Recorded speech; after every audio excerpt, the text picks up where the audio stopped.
we finish this thing off with picks. We have chosen 1, 2, 3, 4, 5, 6 key games. This is a very interesting week because there are massive divisional games this week that are going to kind of shape up how we see the way the divisions are going, and also other key conference games as well. So let's start with what we think is a key conference game in Dallas and Detroit. And the reason I say that is because right now, Dallas currently sits at 6-5-1. They're in the hunt, not in a playoff spot. And Detroit 7-5, also in the hunt. These teams can't afford to lose, right? And Detroit, coordinator issues, Dan Campbell obviously calling plays.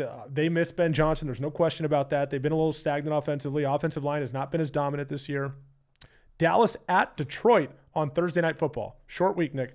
Actually, not short week because Dallas last played on Thanksgiving and so did Detroit. So this doesn't count as a short week. These teams they've had a full week. They probably had a few extra days off. Yeah. But Dallas at Detroit. Detroit -3. They're only getting a field goal at home against a very hot Dallas team. What do you like? I mean, honestly, and I hate saying this because it's Dallas, but I also have, we're doing this show, so I got to, have that perspective. Dallas is trending up. Their defense is playing. Eberflus is doing a better job. Their defense is starting to get together. It's hard. First year, new scheme, it takes time. Looks ugly early, but if you can get it going the second half of the season and get a little bit better each game, they're showing that. The offense has been great. Defense is getting better. Dallas, Schottenheimer's doing it. He's surprising me. He's doing a great job. I got Dallas in this one. I got Dallas winning the football game on the road at Detroit. I think this is – now maybe they're peaking at the wrong time, but Dallas to me is the hot wild card team you do not want to play. Mm-hmm. Like if the playoffs started today, they could make a run. That's how much better I think they are right now. They're very potent offensively. Their defense is better with Quinn and Williams. Kenny Clark's come along as well. It's hard to run it on him. Like it wasn't that hard early in the season. And Dak believes. And George Pickens has been phenomenal. Yeah. CeeDee Lamb's been a little inconsistent at times, but he's a threat. Yeah. Big play threat. I think Dallas covers +3, and I think they win the football game. Indy at Jacksonville, huge divisional game for the AFC South. Indy only -1.5. Well, actually, I take that the other way. Indy at Jacksonville, they're on the road, and they're favored by 1.5 against the Jacksonville team that's 8-4. Both these teams are 8-4, feel like they're going in different directions. Jacksonville's been kind of just hanging out and weathered storms. Indy feels like they're on a little bit of a slide. At Jacksonville, Indy favored by 1.5. What do you got? I have Jacksonville.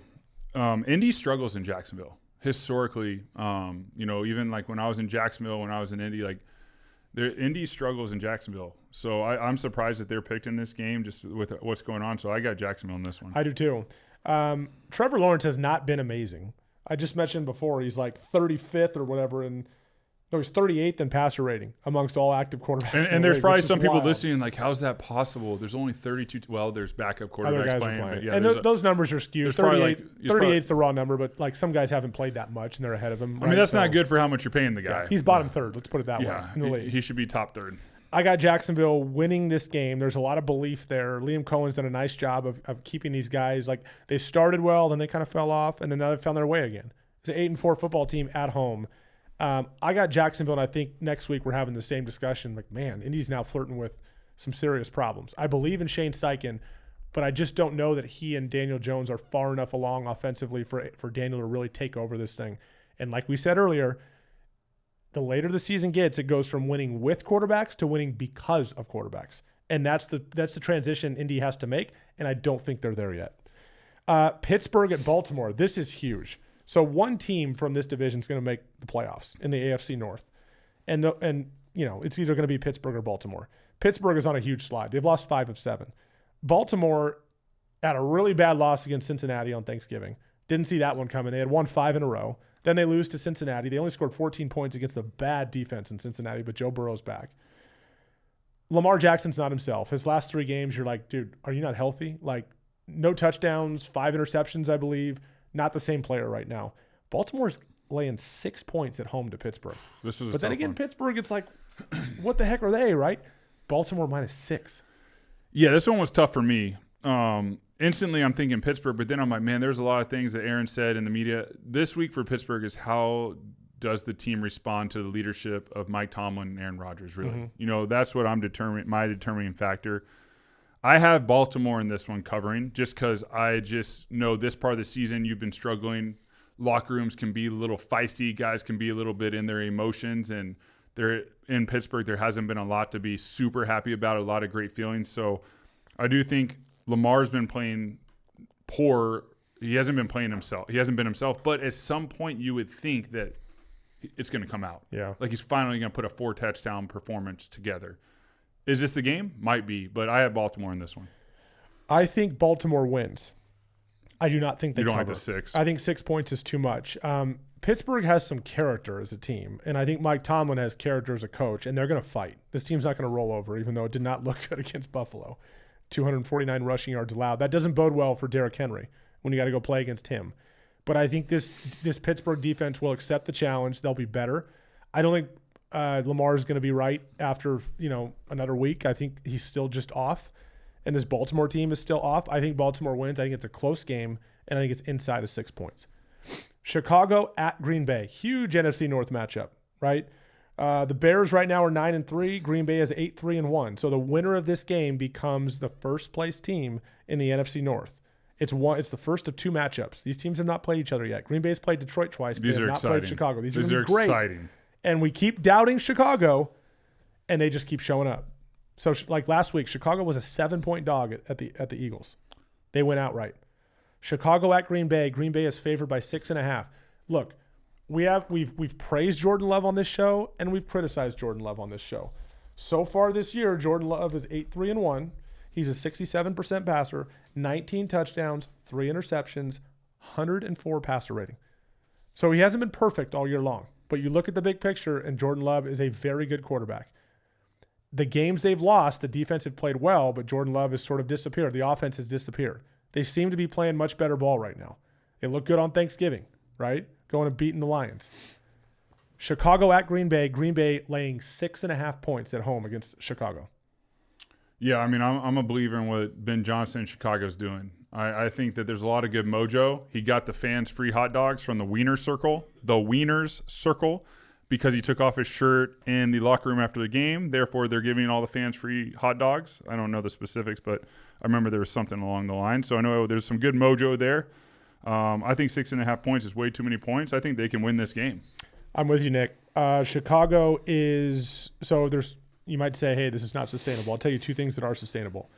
Number 2 in the league in rushing, right? Last week, Kyle Monangai and DeAndre Swift both had over 100 yards. First time 2 backs for the Bears have done that since 1985. Okay, this is a different team. Joe Thuney up front, probably their – I know it sounds boring as a guard – might be the offensive MVP. Did you see the statistics for his career? Oh, yeah. 2 Super Bowls with the Patriots, 2 Super Bowls with the Chiefs, and now everywhere he goes, he has success, man. He's a good luck charm, plus he probably brings it as a leader. That's awesome. Good for him. He has been fantastic. Great acquisition by them. Huge for them up front, and he sets the tone for an offensive line that also got Drew Dahlman at center in the offseason. They remade this offensive line. It's a much better group. You don't run the ball. I love their scheme, by the way. Scheme is huge in the way they're running the ball. You don't run the ball like they do without having great scheme and great players that are executing in that scheme. And that's what Joe Thuney is leading for a group that's played incredibly well this year. And Caleb Williams has was sacked 68 times last year. He's been sacked like 12 or 13 times this year through their 12 games they've played. I am on this bandwagon.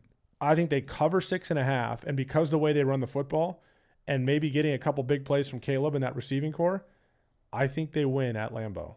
And then we're talking about a 10-3 football team with Ben Johnson's shirt off after the game going crazy in the locker room. I don't know if they're doing the free hot dogs again, but I can't wait to see it. That would be a his shirt off? All I'm saying is, yeah, he takes his shirt off in the locker room. I just said that. You want to see his shirt off again.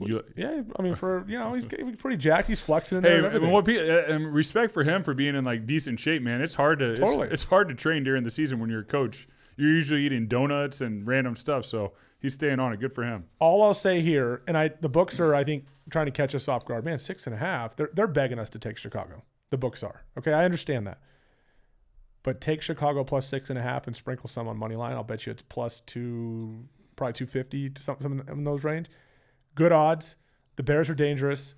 It is sustainable. They have not been perfect, but they know how to win games, and that's a very difficult thing to do.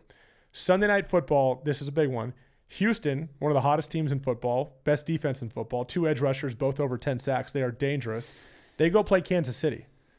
And Houston believes right now. This is a very dangerous team. Kansas City, on the other hand, at 6-6, they're at a fork in the road. Like, they got to win out to even have a chance. So these are every game is an elimination game for them. At Arrowhead, Kansas City favored by 3.5. What do you think?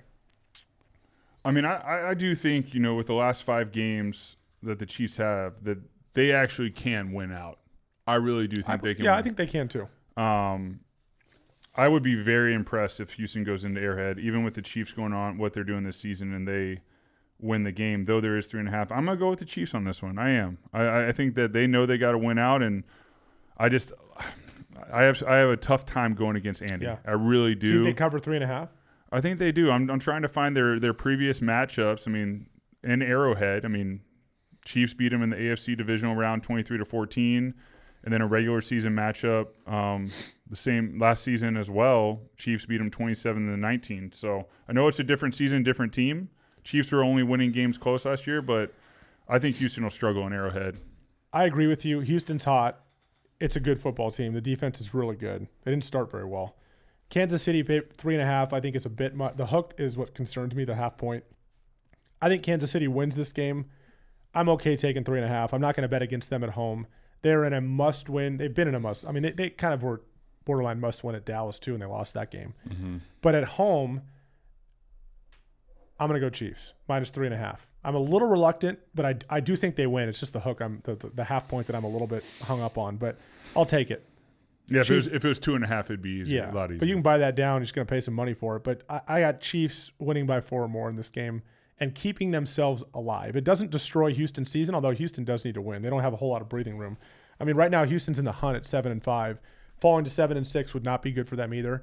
This is why these games are so good. But I'm going Chiefs. And to finish here, Monday Night Football, Philly goes to L.A. to play the Chargers. Philly is a 3-point favorite right now. Now, keep in mind something that's hitting this line. This is wild to me. Justin Herbert had surgery yesterday on his offhand, his left hand. He took a helmet or did something during the game where he messed his hand up, had to have surgery on it, expected to play.